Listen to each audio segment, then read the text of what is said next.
নমস্কার বন্ধুরা, সবাই কেমন আছো? আশা করছি সবাই খুব ভালো আছো।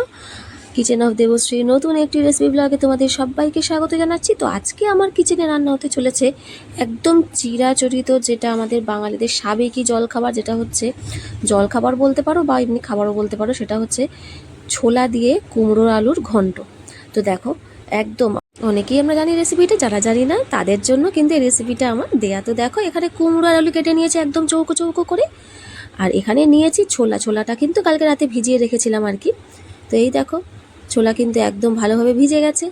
তো ব্যাস, এই ছোলা দিয়েই করব কুমড়ো আলুর হচ্ছে ঘন্ট। তো চলো, আর কি কি লাগছে আমরা হচ্ছে দেখে নিই। তো এর জন্য লাগছে, দেখো, কালো জিরে নিয়েছি, একটু নুন, চিনি আর হলুদ। ব্যাস, এই হচ্ছে এই রান্নার উপকরণ। আর একটা জিনিস আমি পরে অ্যাড করছি, সেটা কিন্তু আমি রান্নার সময় দেখাবো। আর এখানে দেখো লাগছে আদা গ্রেট করে নিয়েছি 1 ইঞ্চি মতো, 1 ইঞ্চিরও কম, কাঁচা লঙ্কা নিয়েছি, আর একটা বড় টমেটো কুচি করে নিয়েছি। তো চলো রান্নাটা শুরু করা যাক। দেখো, সাদা তেল দিয়ে দিয়েছি কড়াই, ওই 2 চামচ মতো দিয়েছি। দিয়ে তার মধ্যে দিয়ে দিলাম কালো জিরে ফোড়ন, দিয়ে দিলাম কাঁচা লঙ্কা ফোড়ন, তার মধ্যে কিন্তু দিয়ে দিলাম এই যে হচ্ছে নুন হলুদ দিয়ে কুমড়ো আর আলু। ব্যাস, এইবার এটাকে ভালো করে একটু ভেজে নেব, জাস্ট একটু ভালোভাবে ভেজে নেবো। তার জন্য আদাটা কিন্তু আমি আগে দিইনি। আদাটা দিলে কি হয়, প্রথমে তেলের সাথে আদাটা মানে কড়ার মধ্যে না একদম লেগে যায়, আর ভাজাটা ভালোভাবে হয় না। সেই কারণে আদাটা একটু পরে দেবো। তার আগে কিন্তু সবজিটাকে একটু যতটা ভালোভাবে ভেজে নেওয়া যায় ততটাই কিন্তু ভালো।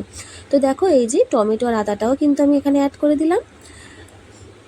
ব্যাস, এবারে আরও একটুখানি ভালোভাবে নেড়েচেড়ে নেবো। একদম চট জলদি কিন্তু এই খাবারটা রান্না হয়ে যায়। লুচি বলো, রুটি বলো, পরোটা বলো, সবার সাথে কিন্তু এই তরকারিটা যায়। নিরামিষ একটা তরকারি, আর যেটা কিন্তু আমাদের বাঙালিদের খুবই প্রিয়, বিশেষ করে আমাদের মা ঠাকুমাদের তো খুবই প্রিয় এই ছোলা দিয়ে কুমড়ো আলুর ঘন্ট।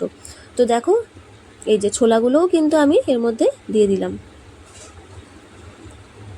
গুঁড়ো মশলার মধ্যে সামান্য একটুখানি জাস্ট জিরের গুঁড়ো আমি অ্যাড করেছি, যেটা ওখানে দেখাইনি আমি মশলার মধ্যে। শুধুমাত্র জিরে গুঁড়ো দিয়েছি, একদম তাও হাফ চা চামচ, একদম হাফ চা চামচ মতো দিয়েছি। এই যে দেখো, মানে হাফ চা চামচেরও কম জিরের গুঁড়োটা দেবো। দিয়ে ব্যাস আরও একটুখানি নাড়াচাড়া করে নেবো। যত ভালো করে সবজিটা ভাজা যাবে না, তত কিন্তু টেস্টটা বেশ ভালো আসে। গ্যাসটাকে অবশ্যই মিডিয়াম করে ভাজতে হবে, তা না হলে কিন্তু হাই ফ্লেমে ভাজলে পুড়ে যাওয়ার সম্ভাবনা। তো দেখো, ভাজাভাজি কিন্তু আমার কমপ্লিট। দিয়ে দিলাম জল, যতটা গ্রেভি পরিমাণে মানে খেতে চাইবে ততটাই কিন্তু এখানে জল দেবে। তো এটা যে একটু ঘন্ট হবে, একটু মাখো মাখো ব্যাপারটা থাকবে, পুরো একদম পাতলা ঝোল সেটা হবে না। তো এই যে দিয়ে দিলাম কিন্তু চিনি, আর চিনিটা কিন্তু মাস্ট, কেননা এই কুমড়ো আলুর ঘন্ট একটু মিষ্টি মিষ্টি কিন্তু ভালো লাগে। অবশ্যই মানে কুমড়ো তো মিষ্টি হয়, সেই জন্য চিনিটা কিন্তু পরিমাণ বুঝে দিতে হবে। আমি এখানে ওই 1 চামচ মতো এখানে চিনিটা দিয়েছি। অসম্ভব ভালো হয় কিন্তু এটা, মানে মানে এই কুমড়োর আলুর তরকারিটা খেতে আর কি।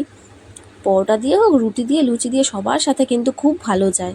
একটা কাজের বাড়িতেও কিন্তু এইরকম কুমড়ো আলু ছোলা দিয়ে ঘন্ট হয়ে থাকে। তো দেখো, আমার কিন্তু একদম রেডি, একদম খুবই সহজে, খুবই তাড়াতাড়ি এই রেসিপিটা কিন্তু হয়ে যায়। যারা যারা খাওনি অবশ্যই কিন্তু এইভাবে একবার ট্রাই করে দেখো।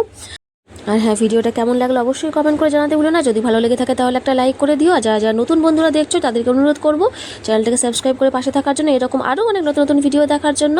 তো আজকের মতো এখানে সবাইকে নমস্কার, আসবো নতুন একটা রেসিপি নিয়ে।